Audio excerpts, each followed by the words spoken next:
Scams are no longer confined to Hong Kong. Across East and Southeast Asia, phone fraud, online investment traps, and fake religious charities keep evolving. They don't just chase money anymore. They slip into every part of daily life. By the summer of 2025, a new and unsettling method appeared, using human ashes as leverage for extortion. In this case, the target wasn't a bank account or a password. It was the ashes of a martial arts master.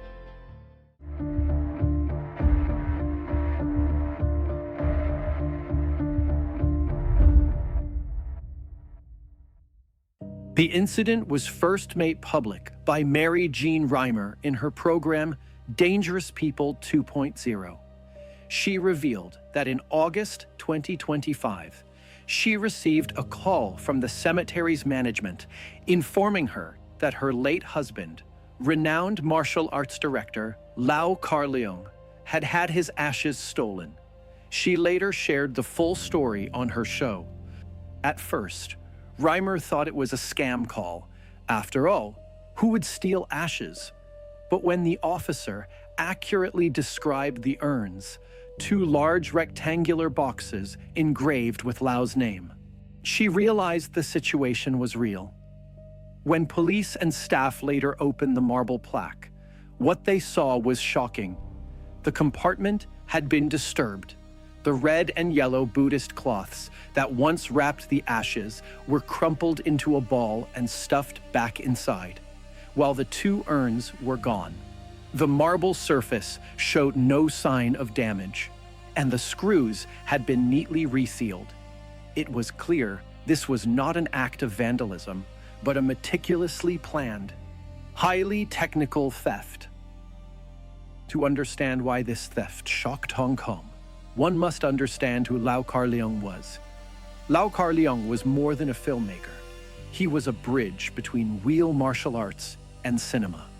From the 1970s onward, Lau became one of Hong Kong's most influential action directors.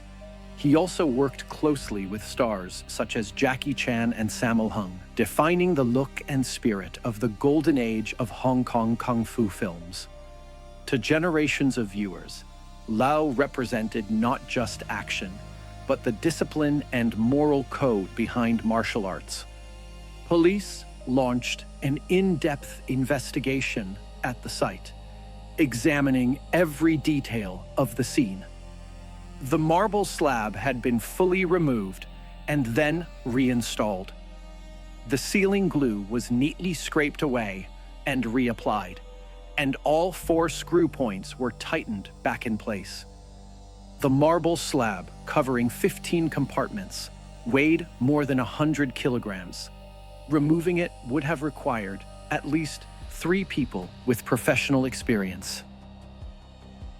There were no signs of forced entry, and surveillance cameras in the area had been disabled during the time of the theft. A section of fencing nearby had been cut, indicating that the suspects had planned an escape route in advance. Even more disturbing, Lau's ashes were not the only ones stolen. An internal police report confirmed that several other compartments in the same section had been tampered with. To date, only Mary Jean Reimer has spoken publicly about her loss. Other affected families have chosen to remain silent, adding to the mystery surrounding the case.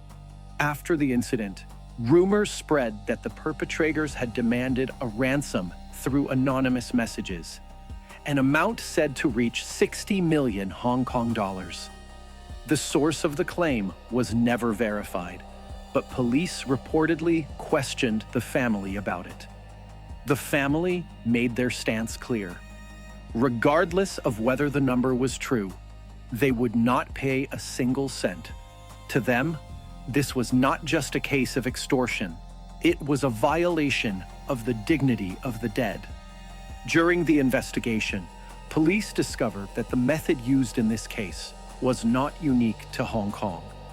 Earlier that same year, a temple on Jeju Island in South Korea reported a similar crime. Several men from mainland China had broken into the temple, stolen 6 urns, and buried the ashes on a hillside about a kilometer away. They later demanded ransom from the families. South Korean authorities eventually tracked them down through security footage and phone data, recovered the ashes, and arrested the suspects. According to intelligence gathered by Hong Kong police, the same suspects briefly passed through Hong Kong before fleeing to Cambodia. If that timeline is accurate, the theft at the cemetery may have occurred during their stay. This theory isn't far-fetched. The cases in Korea and Hong Kong share striking similarities. Both targeted the ashes of well-known figures. Both involved removing and resealing tomb panels to hide evidence. And both used temporary burial sites in the hills to buy negotiation time.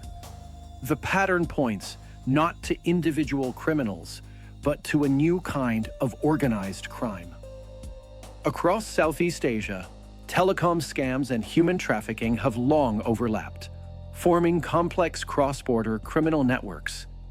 These syndicates operate with clear divisions of labor. From money laundering to data collection, each team handles a different part.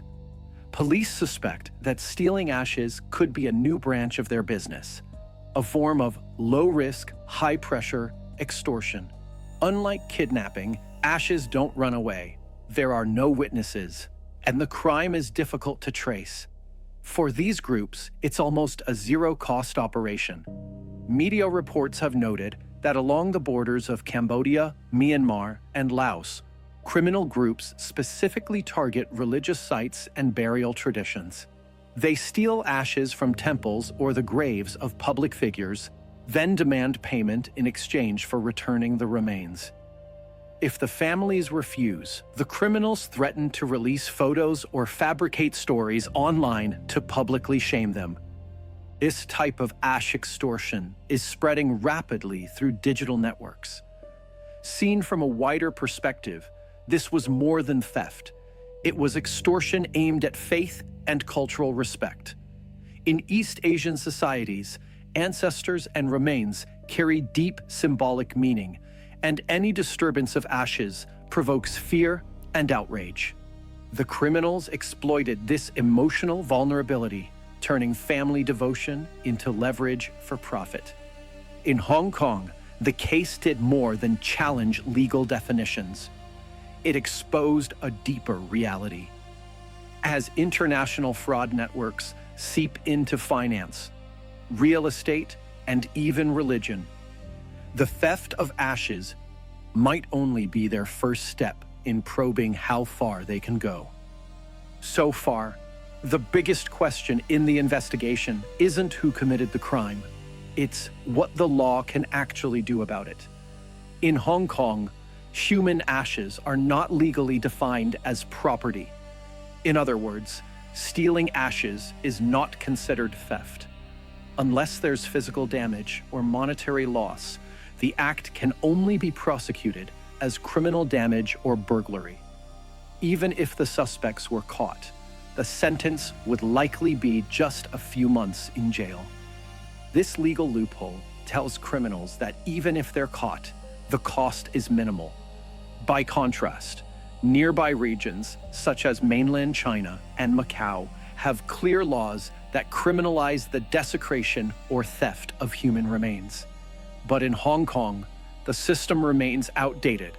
It protects the living, not the dead. As the black market begins to treat ashes as tradable goods, the law still regards them as waste. That gap between moral value and legal definition is what makes this case so deeply unsettling.